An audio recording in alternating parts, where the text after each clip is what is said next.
सभी साथियों को मेरा क्रांतिकारी सलाम।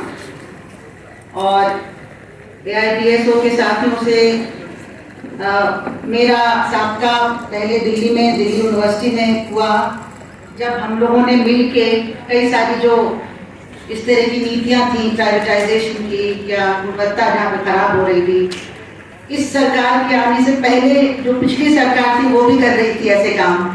तो हम लोगों ने सारे छात्र संगठनों को एक साथ एकजुट किया और उसमें मैं हमेशा बहुत ज़्यादा इज्जत के साथ और कहते हैं कि एडमिरेशन के साथ हमारे AIDSO के साथियों को देखती हूँ, बहुत ही डिसिप्लिन तरीके से। वो सारे छात्रों के बीच में कई सारे डिफरेंसेस होते हैं, वो बहुत अच्छी तरह से पूरा नेगोशिएट करके इनको एकजुट रखती थी हमेशा। और जो भी वो लोग जो परिचय निकालते थे मैं बहुत केयरफुली पढ़ती थी, क्योंकि उससे मुझे भी बहुत कुछ सीखने को मिलता था। मैं टूटा की प्रेसिडेंट थी उस जमाने में, और फिर टूटा की भी प्रेसिडेंट थी सेंट्रल यूनिवर्सिटीज़ के फेडरेशन की। तो साथियों, आज भी मुझे वही लग रहा है कि हमसे ज़्यादा आप लोग जानते हैं, आप लोग फील्ड में हैं पूरे देश भर में, अलग अलग यूनिवर्सिटीज़ में, स्कूलों में, और आप सबको यहाँ देख के मेरे अंदर एक उम्मीद की किरण जागी है। मैं अपने एज ग्रुप के सारे साथियों की तरफ से भी कह सकती हूँ कि आप ही लोग हमारी उम्मीद हैं। आपकी इतनी बेहतरीन समझ है और ये समझ को आप लोग आगे ले जा रहे हैं, इसी से हमें उम्मीद मिलती है कि ये संघर्ष हमारा जरूर कामयाब रहेगा। हम सब एकजुट से इसको कामयाब करेंगे।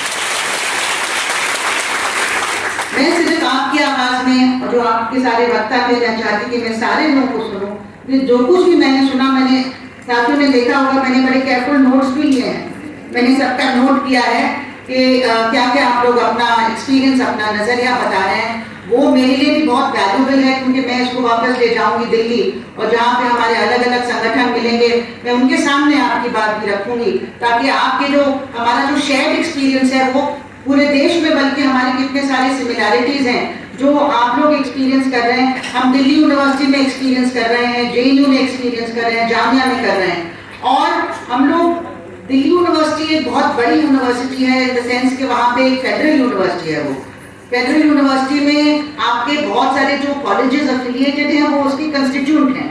उन कॉलेजेस के का रोल होता है पूरा सेंट्रल जो एडमिनिस्ट्रेशन है यूनिवर्सिटी का, कमिटी ऑफ कोर्सेज, पर्चे, एग्जामिनेशन, सिलेबस बनाना और जांचना पर्चों को, वो सारा कुछ मिलके करते हैं। तो वो जो एक फेडरल स्ट्रक्चर है उसमें, और एक हमारा जो यूनियन रहा है दिल्ली यूनिवर्सिटी का, बहुत ज़्यादा शक्तिशाली माना जाता था, क्योंकि हम लोग हर चीज़ के लिए एकजुट होकर विरोध करने निकल जाते थे। और कई सारे जो अटैक्स आए हमारे ऊपर, हम लोगों ने काफ़ी हद तक एक देश भर में जो एक व्यापक शिक्षा का आंदोलन था उसमें हमने भी भूमिका निभाई। Federation of central universities, all India forum, all India federation for university and college teachers organisation ने मिलके जो सारे देश भर के शिक्षक हैं, स्टेट और सेंट्रल यूनिवर्सिटीज के, उन्होंने मिलके जो जो लड़ाइयाँ लड़ी, काफ़ी हद तक हम लोग इन नीतियों को पीछे नहीं कर पाए। तो एक तरह से सरकार के निशाने पे हम भी हैं। एक तो हमसे बात नहीं करनी है बिल्कुल भी, और जहाँ जहाँ हो सकता है यूनियन को अपने कब्जे में कर लो। तो इनकी पूरी कोशिश ये है कि किस तरह से ये यूनियंस को साइलेंस कर दिया जाए, ताकि आवाज़ ही ना उठ पाए, रेजिस्टेंस ही ना उठ पाए। और कोविड के ज़माने में इन्होंने बेहतरीन तरीके से ये किया, और सत्ता का दुरुपयोग इतनी बुरी तरह से किया। हमारे इलेक्शंस में भी डरा धमका के पहले कई सालों, 10 सालों तक लोगों को एडहॉक रखा गया, फिर उनको डरा धमका के, और अब जो यहाँ पे रिक्रूटमेंट चल रहा है हमारी यूनिवर्सिटी में, इसमें 50% टीचर्स एडहॉक थे, करीब 5000 टीचर एडहॉक थे। तो उनको बुरी बेरहमी से निकाल के नौकरी से अलग किया जा रहा है। 15-20 साल जो पढ़ा चुके थे बेहतरीन शिक्षक, एक्सपीरियंस शिक्षक, और उनकी जगह अपने कागज को भर रहे हैं जिनका बिल्कुल क्वालिफिकेशन भी नहीं है, और एक ना लिखने पढ़ने से कोई मतलब है। ज़्यादातर ऐसे लोग आ रहे हैं और सिर्फ उनका एक मकसद है, एक तो पूरा संप्रदायीकरण करना यूनिवर्सिटी में सारे कोर्सेज का, और एकदम बुली करके यूनियन को अपने हाथ में रखना, और सरकार के बिल्कुल जैसे कि गुलाम की तरह कोई रेजिस्टेंस के बगैर, कोई भी पॉलिसी के खिलाफ कोई आवाज़ उठाए बगैर उनके एजेंट की तरह काम करना, दलालों की तरह काम करना। हमारी यूनियन का ये हाल हो जाएगा, हम सोच भी नहीं सकते थे, लेकिन आज ये हमारे साथ हो गया।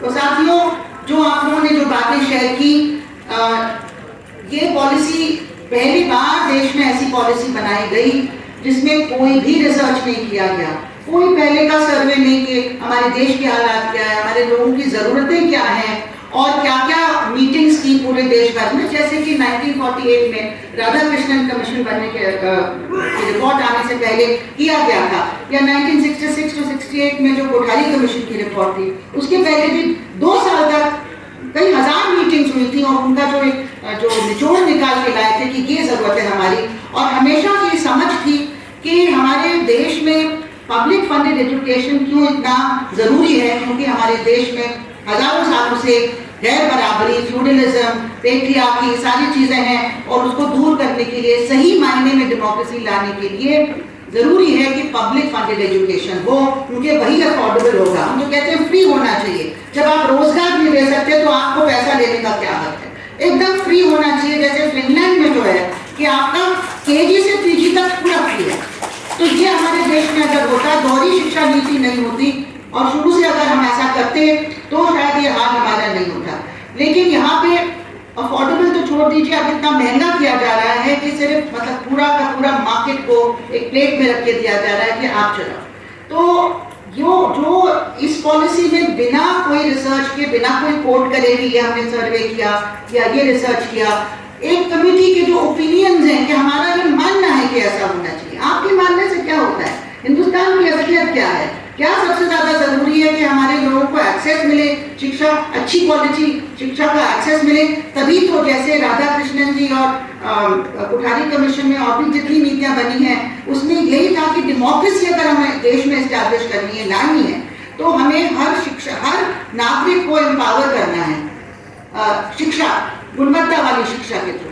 तो ये चीज जो है पूरी वो समझ खत्म हो गई और हमारे संविधान में जो भी एक हक हमें दिया था कि हमको शिक्षा मिले, हमारे हर नागरिक को शिक्षा मिले और ऐसी शिक्षा मिले जिससे उसका, जैसे कि आपने कहा, कैरेक्टर बिल्डिंग हो, अपना जो रोल है as a citizen of society वो अदा कर सके, अपने पैरों पे भी खड़े हों और समाज में भी जो परिवर्तन जरूरी है वो ला सके। उसके लिए जो क्रिटिकल थिंकिंग और जो क्वालिटी की ज़रूरत है और एक्सेस की ज़रूरत है, ये सब चीज़ें उसका हक था। और साइंटिफिक एजुकेशन, साइंटिफिक टेम्पर की बात हमारी कॉन्स्टिट्यूशन में ही लिखी है। ये सारी चीज़ें दरकिनार करके एक कमेटी का ओपिनियन है कि इंडियन वैल्यू सिस्टम बहुत अच्छा था। अरे वो इंडियन वैल्यू सिस्टम में कुछ अच्छा जरूर रहा होगा, लेकिन कितना बुरा भी तो था। एकलव्य का अंगूठा कैसे काटा गया, कैसे लोगों को वंचित किया गया, क्या क्या वो जो सिस्टम होता था उसमें क्या आम लोगों को शिक्षा मिल पाती थी, नहीं मिल पाती थी। तो आप उसको बिल्कुल हूबहू सारा कुछ भूल के कि वो सब बहुत बढ़िया था, हम आज के ज़माने में, आधुनिक ज़माने में वो मानने के लिए तैयार नहीं है।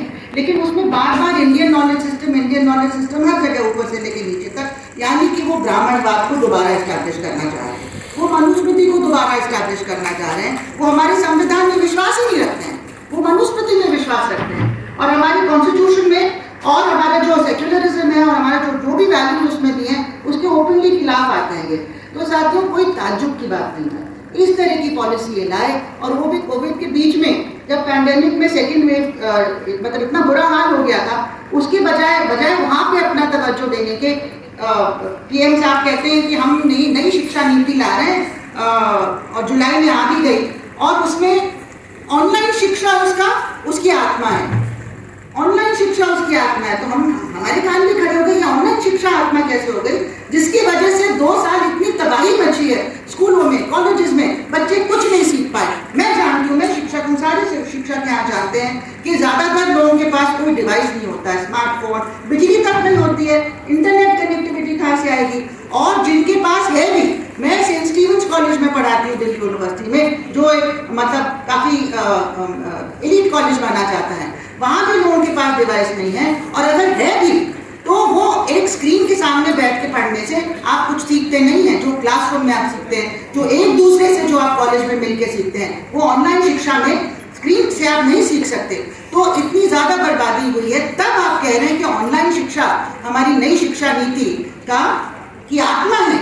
तो उसी के एक हफ्ते बाद हमने सुना, ये 1 मई 2020 की बात है, उसके एक हफ्ते बाद हमने देखा कि सुंदर पिचाई और पता नहीं कौन कौन लोग, अंबानी अडानी से जुड़े हुए और लोग कह रहे हैं कि हम इतना इन्वेस्ट करेंगे ऑनलाइन एजुकेशन में। तब हमें समझ आई बिजनेस का सवाल है। पूरी नई शिक्षा नीति एक बिजनेस प्रोपोजिशन बन गया है कि कुछ चुने हुए फैमिलीज का आप जो फायदा है कराएं, जिनका कोविड में भी बहुत ज़्यादा मुनाफा हुआ है। जब इतने लोग पॉवर्टी लाइन के नीचे चले गए, इस टाइम पे बेरोजगार हो गए, डेस्टिट्यूट हो गए, उसी टाइम पे कुछ लोगों का इतना ज़्यादा मुनाफा हुआ है कि वो टॉप रैंकिंग बिलियनर्स दुनिया के उनमें गिने जाने लगे।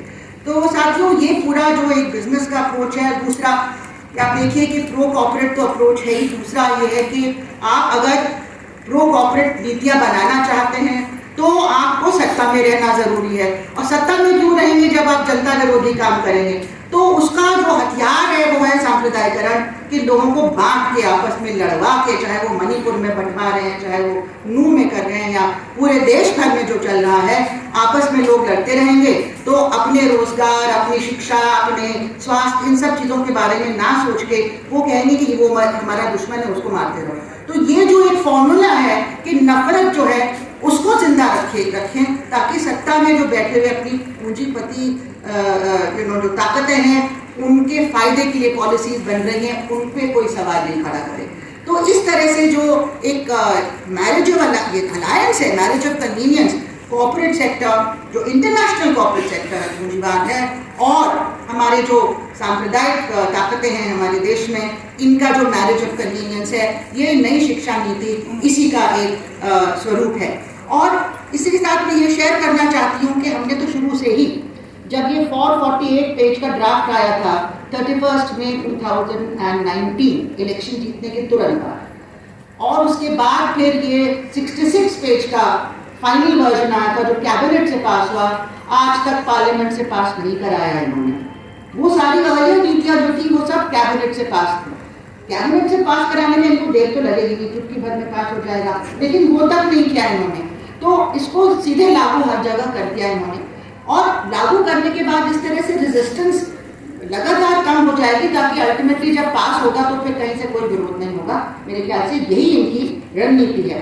तो इसमें हमने तभी इसका क्रिटिसिज्म करके इसको पूरा देख के समझ के, क्योंकि हम लोग तो पहले से शक्ति नजर से इन सब चीज़ों को देखते थे, तो हमें समझ आ गया कि ऊपरी जो मीठी मीठी बातें उसमें लिखी हैं, और कई सारी ऐसी बातें हैं कि रैशनल थिंकिंग प्रमोट होना चाहिए, कॉन्स्टिट्यूशनल वैल्यूज प्रमोट होने चाहिए, लेकिन असली चीज़ जो उसके अंदर जो जहर है वो हम पहचानना बहुत ज़रूरी है। वो हमने पहचाना और लगातार अभियान किया लोगों के बीच में कि ये बहुत ही मतलब डेथ नेल है हायर एजुकेशन का। ये पूरा का पूरा सेंट्रलाइजेशन, कमर्शलाइजेशन, कॉर्पोरेटाइजेशन, प्राइवेटाइजेशन और एक्सक्लूजन और कम्युनलाइजेशन का एक ब्लूप्रिंट है। लेकिन बहुत सारे लोग समझ नहीं पाए। उन्होंने सोचा कि नहीं तो कोई बड़ी मॉडर्न चीज़ है, एम्परर्स न्यू क्लोथ्स की तरह, कि वो राजा बहुत बढ़िया कपड़े पहना हुआ है, जबकि एक बच्चे ने फिर तो कुछ पहना ही नहीं तो नंगा घूम रहा है, sorry to use this word, लेकिन वो एम्परर्स न्यू क्लोथ्स कहानी आप लोगों ने सुनी होगी। तो सब लोगों को लगा नहीं इसकी तो तारीफ करनी चाहिए, तो एनी भी बहुत अच्छा है। तो ये एक एक करके जबरदस्ती इनके चुने हुए वाइस चांसलर्स के द्वारा हर जगह इसको अडॉप्ट किया गया, लागू किया गया। और जैसे कि कोई होली का हो है कि आप इसको सवाल नहीं कर सकते कि ये असल में इसमें है क्या, हमारे इसमें क्या अच्छाई है कि आप कह रहे हैं कि ये लागू होना चाहिए। फिर जब ये इम्प्लीमेंट होना शुरू हुआ, जैसे सारे साथी बता रहे हैं, तब लोगों को समझ आना भी शुरू हुआ। आज के दिन हमारे यहाँ भी टीचर सख्त नाराज हैं इससे, आपके यहाँ भी टीचर सख्त नाराज होंगे, स्टूडेंट सख्त नाराज हैं। आपको ये पॉलिसी, कोई भी एजुकेशन पॉलिसी हो, हायर एजुकेशन या कोई भी एजुकेशन में क्या क्या जरूरी सवाल है, कौन पढ़ पाएगा, यानी कि एडमिशन पॉलिसी, कौन पढ़ पाएगा, क्या पढ़ेगा, यानी कि कंटेंट क्या होगा उसका, तीसरा उसको एग्जामिन कैसे किया जाएगा, और चौथा कि कौन पढ़ाएगा, यानी कि रिक्रूटमेंट पॉलिसी, और फिर रिसर्च का सवाल है, फिर गवर्नेंस का भी बहुत बड़ा सवाल है कि एजुकेशन इंस्टीट्यूशंस गवर्न कैसे होंगे, कि उनको ऑटोनॉमी मिलेगी कि नहीं ऑटोनॉमी मिलेगी, और वो टीचर्स के बीच वो ऑटोनॉमी जाएगी कि सिर्फ एडमिनिस्ट्रेशन की ऑटोनॉमी होगी, ताकि आप एक एटमॉस्फेयर डेमोक्रेटिक ऐसा हो कि आप आज़ादी से सोच पाए, लिख पाए, बोल पाए, पढ़ पाए, तभी तो क्रिएटिव ग्रोथ होगी। एक क्वेश्चनिंग का जो एक कल्चर है वो होना चाहिए। तो ये सारी जो बातें हैं, गवर्नेंस का भी बहुत बड़ा सवाल है। और फिर फंडिंग का, अगर फंडिंग के लिए आप कहेंगे कि हम आपको आज़ाद करते हैं, हम आपको ग्रेडेड ऑटोनॉमी दे रहे हैं। ग्रेडेड ऑटोनॉमी नाम का रेगुलेशन आया है। ग्रेडेड ऑटोनॉमी का मतलब है कि हम आपको आजाद करते हैं मार्केट से पैसा जुटाओ, आप खुद पैसा जुटाओ। फाइनेंशियल ऑटोनॉमी, सेल्फ फाइनेंसिंग, अभी अभी हमारी यूनिवर्सिटी में ये पास हो गया। हर चीज में सेल्फ फाइनेंसिंग कोर्स आएंगे, सेल्फ फाइनेंसिंग सेंटर आएगा, और शिक्षक की किसी भी बढ़ोतरी के लिए सरकार पैसा नहीं देगी, ना इंक्रीमेंट, ना प्रमोशन, ना पेंशन, सरकार पैसा नहीं देगी। ये ब्लैक एंड व्हाइट में लिखा है। और अभी से हमने देखा कि हमारी तनख्वाहें टाइम पे नहीं आती हैं, कई 3-3 महीने तनख्वाह नहीं आ रही है। और अगर 2024 में ये लोग वापस आ गए तो सोच लीजिए कि बंदी हो जाएगा पूरा का पूरा। तो इसलिए ये सी चीजें साइंस समझना बहुत जरूरी है। आपका बजट पे जो लिखा है कि 6% होना चाहिए जीडीपी का, जीडीपी में तरह तरह की चीजें गिन देते हैं, लेकिन 6% तो अभी 10% होना चाहिए। कोठारी कमीशन ने 6% कहा था, और वो भी जीडीपी का नहीं, आपका सेंट्रल बजट का। सेंट्रल बजट में कितना मिल रहा है? 2.5% या और भी कम, वो भी पूरी शिक्षा के लिए। तो साथियों ये, और उसमें बहुत सारा जो पैसा कह रहे हैं, हम ऑनलाइन यूनिवर्सिटी शुरू करेंगे, डिजिटल यूनिवर्सिटी शुरू करेंगे, नॉन एग्जिस्टेंट यूनिवर्सिटी जैसे जियो है, कोई यूनिवर्सिटीज ऑफ एक्सीलेंस के नाम से उनको पैसा देंगे। तो कुल मिलाकर 2.5% में ये सब चीजें आती हैं। तो साथियों ये जो सारे जो मेन मुद्दे हैं, उनको किस तरह से हमारे यहाँ जो एनईपी इम्प्लीमेंट हो रहा है, वो कैसे इम्पैक्ट कर रहा है। जैसे आप लोगों ने बताया, सीयूईटी से ही जो एकदम मतलब बिना कोई तैयारी के लागू किया गया पिछले साल, क्या इम्पैक्ट हुआ उसका। स्टूडेंट्स की भी तैयारी नहीं थी, और होती भी तो अल्टीमेटली क्या होता, गरीब घरों से जो बच्चे आते हैं, चाहे वो गांव से आते हों या रूरल एरिया से या अर्बन गरीब भी जो हों, उनको उतना डिजिटल टेस्ट से, एंट्रेंस एग्जाम से वो वाकिफ नहीं है, वो सब बाद में सीखते हैं। तो आधे बच्चे तो वहीं पे पीछे हट जाते थे कि हम ये टेस्ट दे ही नहीं पाएंगे। ये सारे फिगर सामने आए हैं। और उसके साथ साथ जो एंट्रेंस एग्जाम के लिए जो कोचिंग लेते हैं, यानी कि कोचिंग माफिया को और प्रमोट कर रहे हैं, किसके पास इतना पैसा है कि वो कोचिंग ले। तो उसका नतीजा क्या हुआ कि हमने अपनी यूनिवर्सिटी में देखा, मैंने एक्सपीरियंस किया अपने कॉलेज में, कि जो हमारी सेंट्रल यूनिवर्सिटी में डाइवर्सिटी होती थी, सारे प्रांतों से लोग बच्चे आते थे, एक दूसरे से जब मिल के रहते थे, पढ़ते थे साथ, तब अपने आप एक जो क्वालिटी, जो फ्लोरल कल्चर का जो एक्सपोजर होता है, उससे जो क्वालिटी बनती है, हमारे देश की समझ, हमारी संस्कृति की समझ, हमारे जो एक डाइवर्स कल्चर की समझ है, जो हमारी सबसे बड़ी हमारी ताकत है, वो खत्म हो गई। मैंने देखा कि मेरे क्लास में सिर्फ उत्तर प्रदेश, हरियाणा और राजस्थान 3 राज्यों से लोग आए। कोई साउथ इंडियन नहीं, कोई बंगाली नहीं, कोई उड़िया नहीं, कोई नॉर्थ ईस्ट नहीं। ये पहली दफा मैंने जिंदगी में अपनी क्लास में पाया। फिर पूरी यूनिवर्सिटी में एक इंडियन एक्सप्रेस ने रिपोर्ट भी निकाली कि महिलाओं की संख्या बहुत घट गई। मतलब there was 33% reduction in the percentage of women students in our university. And why? Because parents are not willing to spend that much on coaching for their daughters as much as they will spend on their sons. तो ये सब बातें इस तरह से जो हमने उसका जो बात समझा था कि भाई आप क्या एमसीक्यू में क्या टेस्ट कर रहे हैं। एमसीक्यू में आप उनके राइटिंग स्किल्स, उनकी लॉजिकल स्किल्स, उनकी जो जिंदगी भर की जो पढ़ाई है वो तो नहीं टेस्ट हो रहा है मल्टीपल चॉइस में। तो किस बेसिस पे आप सिलेक्ट कर रहे हैं, ये सब भी बहुत बड़ा एक सवाल था, और ये हमने एक्सपीरियंस किया अपनी यूनिवर्सिटी में कि किस तरह के बच्चे हैं। ये तो सीयूईटी का सवाल। उसके बाद आपने देखा कि जैसे जो बच्चे आए तो they were confronted with an entirely new system. जैसे यहाँ पे साथियों ने बताया, ना टीचर्स को मालूम था कि कोर्स में क्या पढ़ाना है, ना स्टूडेंट्स को समझ आ रहा था। और उसके साथ साथ जबरदस्ती जो 4 साल का थोपा गया, ये नहीं किया कि जो 3 साल था उसमें 1 साल और जोड़, वो तो समझ आता चलो 1 साल और जोड़ दिया उसने। वो भी हम कह रहे थे कि खर्च ज्यादा होगा, बिना इंफ्रास्ट्रक्चर के मत शुरू कीजिए, लेकिन उन्होंने शुरू से लेकर आखिर तक पूरा बदल दिया। और इस तरह से बदला कि उसका जो एकेडमिक कंटेंट था, जो हमारे जमाने में और अभी तक जो मेन सब्जेक्ट है उसको 75% वेटेज दिया जाता था, उससे कम नहीं होता था। बाकी सब्सिडरी सब्जेक्ट्स हैं और भी सब्जेक्ट्स हैं, वो सब 25% में आ जाते थे। लेकिन पहली दफा ये हुआ कि वो परसेंटेज घटा के मेन सब्जेक्ट का 50% कर दिया, यानी कि आधा सिर्फ टोटल का। क्या गुणवत्ता हासिल करेंगे बच्चे? और उसमें भी एक पेपर जो हम लोग 5 पीरियड पर वीक में पढ़ाते थे और एक ट्यूटोरियल, उसको उन्होंने घटा के 3 पीरियड कर दिया, यानी कि 40% रिडक्शन ऑफ टीचिंग टाइम। क्या कोई टीचर कुछ नहीं पढ़ा पा रहा है उतने समय में, और पूरी तरह से स्टूडेंट्स परेशान हैं, किसी को कुछ समझ नहीं आ रहा है। और दूसरा कि बाकी टाइम में क्या कर रहे हैं, उन्होंने ये value added courses, skill development courses और ऐसे ऐसे कोर्सेज जो हम लोग नहीं बना रहे हैं, मतलब किसी चीज़ में टीचर का कोई हाथ नहीं है, पूरा हमारे ऊपर थोपा गया है हमारी यूनिवर्सिटी में। तो स्किल डेवलपमेंट कोर्सेज में कि कैसे पुडिंग और पेस्ट्री बनाते हैं, जिनको भूसा से कोर्स भी ठीक है, लेकिन सबको कराना क्यों ज़रूरी है, या पर्सनालिटी डेवलपमेंट, इसके लिए ये पढ़ाने के लिए हम लोग थोड़ी आए थे। हमारे सब्जेक्ट का क्या होगा, और जबरदस्ती के वैदिक मैथ्स पढ़ाना पड़ेगा आपको, जबकि वैदिक मैथ्स में कोई मैथमेटिक्स नहीं है, वो जो भी कुछ फॉर्मूले हैं उसका कोई लॉजिक नहीं बताया जाता आपको। तो ये सारी बातें जबरदस्ती हमारे ऊपर थोपी जा रही हैं, और बच्चे इतना थक जाते हैं। यानी 7 पेपर्स में 4 पेपर तो ये सब बैक और सैको ये सब चलता है, 3 पेपर हमारे सब्जेक्ट के, और उसमें कहते हैं मैम हम इतना थक जाते हैं, हमें मेन सब्जेक्ट को फोकस करने के लिए हमारे पास बिल्कुल समय नहीं है। उससे भी गुणवत्ता लगातार कम होती जा रही है, टीचर का वर्कलोड भी कम होता जा रहा है, एकेडमिक वर्कलोड। फिर हम लोग भाग रहे हैं कि कैसे पोस्ट बनी रहे, पोस्टें कम होती जा रही हैं, पोस्ट कम हो जाएंगी तो टीचर को बाहर कर देंगे, जाहिर है। तो ये सब चीज़ें साथ साथ हमारी चल रही हैं। ट्यूटोरियल का साइज बढ़ा दिया इन्होंने, कोई लॉजिक नहीं दिया कि 10 का ट्यूटोरियल ग्रुप होता था जिसमें छोटे ग्रुप में आप लोग सीखते हैं, वो 20 कर दिया, उसमें क्या आप ट्यूटोरियल कर पाएंगे। इसी तरह से उन्होंने इंटरनल असेसमेंट जो 25% होता था उसको बढ़ा के 45% कर दिया, यानी और कोई लॉजिक नहीं बताई, ये समझ के कि शायद टीचर नंबर ऐसे दे देगा, बढ़ा देगा और वो पास हो जाएंगे किसी तरह से। क्योंकि ज़माने से, जब से, आज से नहीं लेकिन जब से सेमेस्टर सिस्टम लागू हुआ, वो भी ज़बरदस्ती हमारे यहाँ 2010 में लागू हुआ, उसके बाद से हमारे पर्चा जांचने के, हमारे स्क्रिप्ट जांचने के बाद एडमिनिस्ट्रेशन अपने आप नंबर बढ़ा देती थी। तो जिसको हम 0 दे के आए उसको मिल जाता था 75 आउट ऑफ 75, मतलब वो थोड़ा मेरा एग्जैजरेशन है, लेकिन बहुत ज़्यादा बढ़ा के नंबर दिए जा रहे थे ताकि किसी को पता ही ना चले कि वो सीख नहीं रहे कुछ।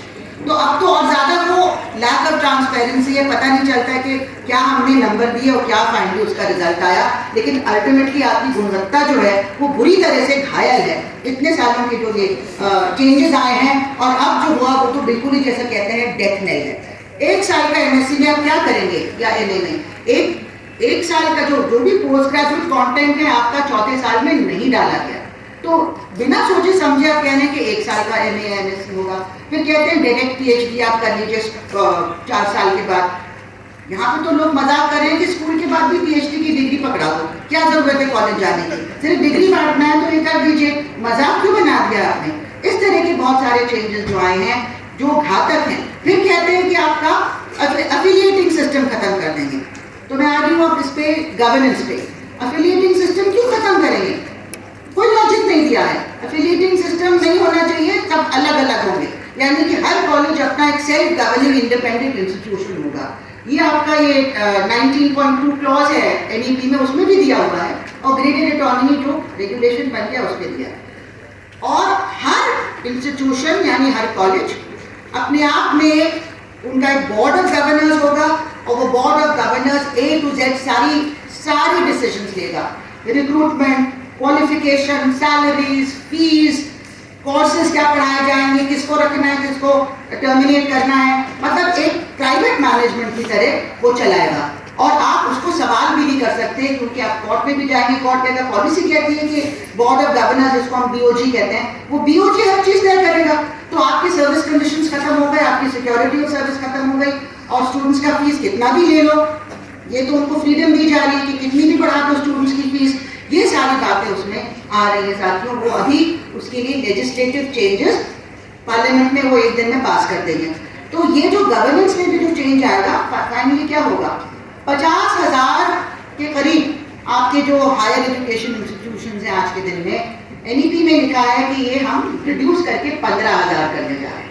वो मर्जिंग एंड क्लोजर वाली जो पॉलिसी स्कूलों में की है वो कॉलेजेस में भी होगी। तो यानी कि या तो बंद कर दिए जाएंगे या उनको क्लस्टर्स में बना दिया जाएगा एक मैनेजमेंट के साथ, और इसके साथ जो हमारे जो एक्सेस है वो खत्म हो जाएगा। इसके साथ जो 4 साल का प्रोग्राम है उसमें एक और चीज़ लाए हैं, मल्टीपल एंट्री एग्जिट, यानी कि हर साल के बाद बच्चा स्टूडेंट छोड़ सकता है, और उसकी वजह से एक तो हमें मालूम है कौन छोड़ने पे मजबूर हो जाएगा, महिलाओं को कहा जाएगा कि तुम डिप्लोमा लेके चली जाओ, सर्टिफिकेट लेके चली जाओ, क्या जरूरत है पूरी डिग्री करने की। और दूसरा ये है कि जो बच्चे गरीब तबके से आते हैं वो कितनी फीस दे पाएंगे, उनको भी बाहर जाने के लिए आप एक इंस्टीट्यूशनल अरेंजमेंट करें कि आप छोड़ के चले जाएंगे। और उसी वजह से हमारे कोर्सेज में भी बहुत तब्दीली आई है कि जिस तरह से एक सीक्वेंसिंग होती है पूरा, जिससे स्टूडेंट्स की समझ बनती है, वो सीक्वेंस पूरी खराब कर दी गई। हमें बताया गया कि नहीं हमें ये पेपर फर्स्ट सेमेस्टर में डालने हैं, हमने कहा ये तो फिफ्थ सेमेस्टर में होना चाहिए। नहीं, कुछ बच्चे छोड़ के चले जाएंगे एक साल के बाद, इसलिए हमें अभी डालना है। तो एक one shoe size fits all is not a policy that works in education. आप डिप्लोमा वाले को, सर्टिफिकेट वाले को, ऑनर्स वाले को जो शोध करेगा बाद में, सबको एक साथ बैठा के नहीं केटर कर सकते, उनके अलग टाइप के कोर्स करते हैं। आप अगर जैसे मैथमेटिक्स में अगर आप सिर्फ डिप्लोमा देने वाले हैं तो मैं कोई भी प्रूफ नहीं कराऊंगी, मैं मेन रिजल्ट बता दूंगी, थोड़े एप्लीकेशन बता दूंगी और कहेंगे कि आप मार्केट में अब इससे आपको शायद नौकरी के लिए आप ज़्यादा फिट हो जाएंगे। लेकिन अगर वो बच्चा बाद में शोध करने वाला है, पूरा कंप्लीट करने वाला है कोर्स, तो एक एक चीज की एक एक प्रूफ और धीरे धीरे उसका फाउंडेशन ले करना पड़ेगा। अब वो पूरा खिचड़ी बना दिया उन्होंने हमारे फर्स्ट सेमेस्टर में, वहीं से हमारे फाउंडेशन हमारे स्टूडेंट्स के पूरी तरह से तहस नहस हो रहे हैं। तो हर तरीके से अगर देखा जाए तो ये चाहे वो क्वालिटी का सवाल हो या एक्सेस का सवाल हो या कंटेंट का सवाल हो। कंटेंट में जैसे स्कूलों में टेक्स्ट बुक्स में किया गया, डार्विन की थ्योरी हटा दो, पूरा मिडीवल पीरियड में मुगलों का राज हटा दो, जैसे कि मिडीवल पीरियड हिंदुस्तान में था ही नहीं। और अब कॉलेज में भी इन्होंने सारे रूल्स रेगुलेशंस स्टैट्यूटरी प्रोसेस को दरकिनार करके कुछ अपने खास राइट विंग लोगों को बैठा के कि हम कास्ट वर्ड यूज नहीं होने देंगे, हम पैट्रियार्की नहीं यूज होने देंगे, जेंडर वर्ड नहीं आना चाहिए और डिस्क्रिमिनेशन वर्ड नहीं आना चाहिए, क्योंकि हमारे देश में कोई डिस्क्रिमिनेशन नहीं है, कोई गैर बराबरी नहीं है। तो ये वर्ड जो है ये सिलेबस पे नहीं आने चाहिए, यानी कि हमारी मर्जी चलेगी। इकबाल को हटा दो जिन्होंने सारे जहां से अच्छा लिखा है नज़म हिंदुस्तान के लिए, क्योंकि वो एंटी नेशनल है, ये हमारे वाइस चांसलर बोल रहे हैं। अब ऐसे अगर इस तरह के वक्तव्य आएंगे जो बिल्कुल ही इलिटरेट और मतलब बिगेटरी रिफ्लेक्ट करते हैं, तो आप सोच सकते हैं कि ऐसी यूनिवर्सिटी का क्या हशर होगा। और यही मॉडल सारे देश भर में सारी यूनिवर्सिटीज में इम्पोज किया जा रहा है। हमें बताया जाता है कि जल्दी जल्दी कोर्सेज बना दो। पहले साल में तो एक सेमेस्टर के कोर्स के बेसिस पे एडमिशन हुए, सेमेस्टर के कोर्सेज बने ही नहीं, सिर्फ एक 8 में से एक ही सेमेस्टर का कोर्स बना। अब जल्दी जल्दी सारे कोर्सेज बनाए जा रहे हैं और बताया जा रहा है कि जल्दी करना है, क्योंकि यूजीसी चाहती है कि यही वाला मॉडल जो है ये पूरे देश में जबरदस्ती लागू किया जाए। जबकि हमारे देश की डाइवर्सिटी, जो अलग अलग कंडीशंस में यूनिवर्सिटीज काम करती हैं, जो अलग अलग एरियाज की जो स्ट्रेंथ्स हैं, चाहे वो झारखंड हो, चाहे वो कश्मीर हो, चाहे वो नॉर्थ ईस्ट हो, उनके अपने स्ट्रेंथ्स हैं, अपना कल्चर है, वो रिफ्लेक्ट होना चाहिए सिलेबस में। लेकिन वो सबको दरकिनार करके one act, one syllabus, one nation जिसको कहते हैं, वन लीडर, वन लैंग्वेज। हमारे यहाँ भी संस्कृत और हिंदी इम्पोज किया जा रहा है, इंग्लिश को हटा दिया है। चॉइस ऑफ सब्जेक्ट्स में जो लैंग्वेजेस का चॉइस होता है, मैंडेटरी लैंग्वेज, उसको हटा दिया है। क्या हमारे ग्लोबलाइज एरा में हमारे स्टूडेंट्स फेस करेंगे आगे जाके, क्या उनकी मार्केट वैल्यू होगी जब ये लिंक लैंग्वेज जो इंग्लिश है दुनिया भर में, वही वो लोग अगर उनको कम होगी नॉलेज, तो कैसे वो हैंडल करेंगे। दूसरा, नॉर्थ ईस्ट के, साउथ के और अलग अलग एरियाज के बच्चों के ऊपर जाती है कि जबरदस्ती उनको हिंदी या संस्कृत पढ़नी पड़ रही है। कहने को मलयालम तेलुगु कुछ ले सकते हैं, लेकिन उसके लिए टीचर नहीं है, ऑनलाइन क्लास कहीं से कर लो, उससे कुछ आप सीखेंगे नहीं। तो ये सब जबरदस्ती जो थोपा जा रहा है हमारे ऊपर, और इंडियन नॉलेज सिस्टम के नाम पे बहुत ही ऑब्स्क्यूरेंटिस्ट, बिल्कुल जैसे कि अंधविश्वासी, इस तरह की जो अनसाइंटिफिक चीज़ें हैं वो थोपी जा रही हैं। तो इसी के साथ साथ मैं लगता है मैंने ज़्यादातर जो पॉइंट्स मैं आपको बताना, हाँ, और जो रिक्रूटमेंट भी मैंने बता दिया किस तरह से उन्होंने रिक करके अपने कार्डर्स को लगाया है हर जगह। और लेकिन मैं बिल्कुल निराशा की नोट पे ख़त्म नहीं करना चाहती हूँ। हम लोग भी लगातार लड़ते आए हैं और एक हमने ऑर्गेनाइजेशन बनाया है, joint forum for movement on education, JFME, जिसमें देश भर के शिक्षक, कॉलेज और यूनिवर्सिटी के शिक्षक जो स्टेट यूनिवर्सिटीज़ और सेंट्रल यूनिवर्सिटी से जुड़े हैं, देश भर के स्कूल के शिक्षक, उनके जो फेडरेशन हैं वो उसमें शामिल हैं, और जितने छात्र संगठन जो लाइक माइंडेड है उसमें AIDSO भी उसका एक हिस्सा है, और जो organisations education, public funded education पे काम कर रहे हैं जैसे all India save education committee वो उसका हिस्सा है, वो आपनों से भी जुड़ी हुई कमेटी है, और all India forum for right to education है, all India people science network है, भारत ज्ञान विज्ञान समिति है। हम लोगों ने मिल के अभियान चलाया है और 13 सितंबर को बहुत बड़ी रैली जंतर मंतर पे हमारी हुई, जहाँ पे हर स्टेट से कई हजारों शिक्षक आए थे। उसी चीज़ को हमें आगे बढ़ाना है। तो मैं चाहती हूँ कि स्टूडेंट्स थोड़ा इनिशिएटिव अगर लेंगे, टीचर्स थोड़ा सा झिझकते हैं पता नहीं, लेकिन आप लोग अपनी अपनी यूनिवर्सिटीज में जो टीचर्स यूनियन है या जो टीचर्स थोड़ा सा लाइक माइंडेड है, उनके साथ मिलके JFME का यूनिट हर स्टेट में बनाएं और इस आवाज़ को हमें इतना मजबूत बनाना है ताकि मजबूर करें हम अपनी सरकार को। और सारी जो पॉलिटिकल पार्टीज है उनकी भी समझ में काफ़ी कमी है। पॉलिटिकल पार्टीज को भी हमको समझाना है कि NEP रोल बैक NEP उनके मैनिफेस्टो में आना चाहिए ये इलेक्शन के पहले, ये बहुत ज़रूरी है। और उसी के साथ मैं अपनी फिर से क्रांतिकारी अभिनंदन आप सबको बहुत बहुत धन्यवाद कि आपने